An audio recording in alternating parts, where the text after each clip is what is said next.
Ethan Matthews was a sharp-dressed man with a stern face and a firm voice.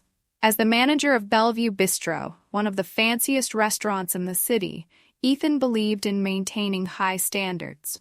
His idea of professionalism, however, often crossed the line into arrogance. Ethan saw himself as a perfectionist, but in truth, he was quick to judge and even quicker to dismiss those he deemed beneath him. Then there was Marcus Johnson, a kind-hearted and hard-working young man in his early 20s. Marcus worked as a waiter at the bistro, taking pride in his job and treating every customer with respect. But Marcus wasn't just any waiter. He was the son of Mayor Eleanor Johnson, though he rarely mentioned it. He wanted to be valued for who he was, not for his family name. It was a busy Friday night at Bellevue Bistro. The dining area was packed with patrons dressed in their finest, and the staff moved briskly to keep up with orders. Marcus was handling his section with ease, smiling as he served dishes and made polite conversation with guests.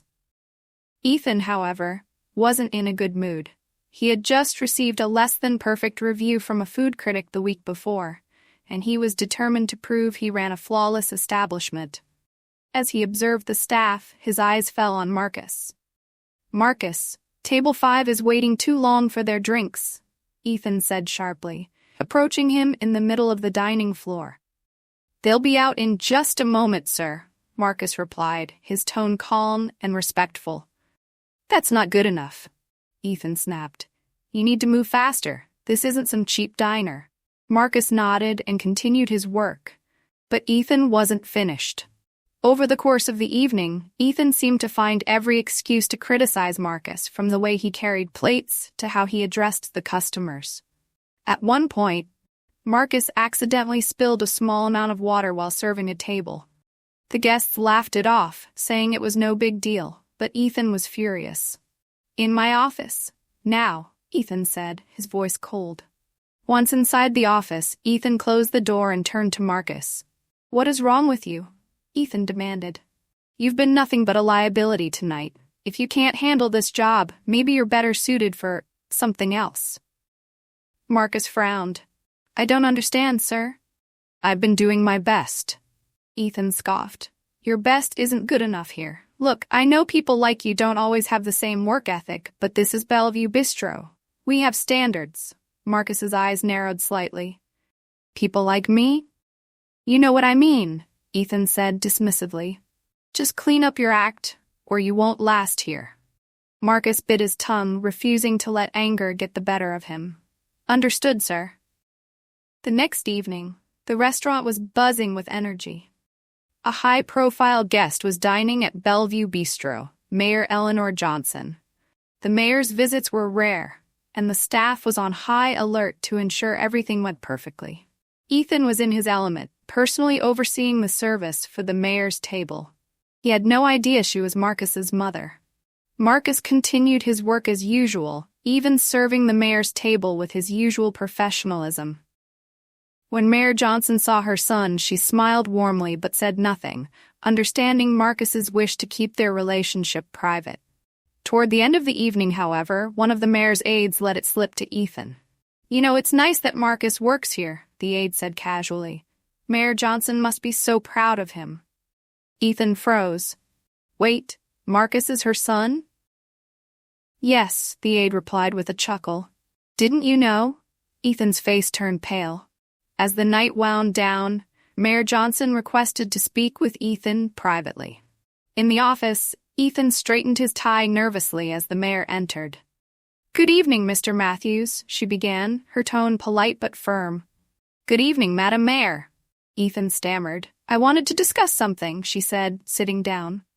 "My son, Marcus, works here. I understand you've been less than respectful toward him."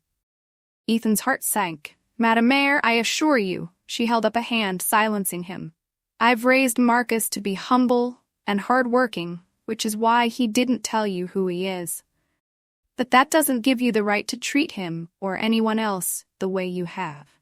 Ethan tried to explain, but his words faltered.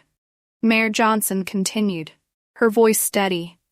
"This restaurant has a reputation for excellence, But that doesn't come from how you speak to people. It comes from the efforts of your staff, including my son. If you can't appreciate that, perhaps you're not fit to lead this establishment." Ethan nodded weakly, realizing there was no excuse for his behavior. After that night, Ethan made an effort to change. He apologized to Marcus, not just for the racist remarks but for his overall treatment. Marcus accepted the apology, though he made it clear that respect was something Ethan would need to earn. Mayor Johnson's visit became a turning point for the entire staff. Ethan began treating everyone with more fairness and understanding, recognizing that true leadership came from uplifting those around him.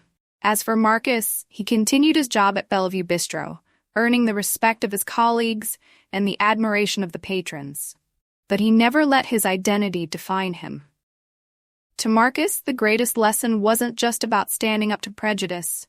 It was about staying true to yourself, even in the face of ignorance. In the end, Ethan learned that the people who work behind the scenes are just as important as those in the spotlight, and every individual deserves respect, no matter who they are. And that's the story, guys. I hope you enjoyed this journey as much as I did in creating it. If you did, please don't forget to subscribe to our channel and hit that bell icon so you never miss a new adventure. And if you really loved it, share this story with your friends and family. Let's spread the word together. Thank you for watching, and until next time, keep dreaming, keep believing, and keep exploring. Hope to see you soon. Bye.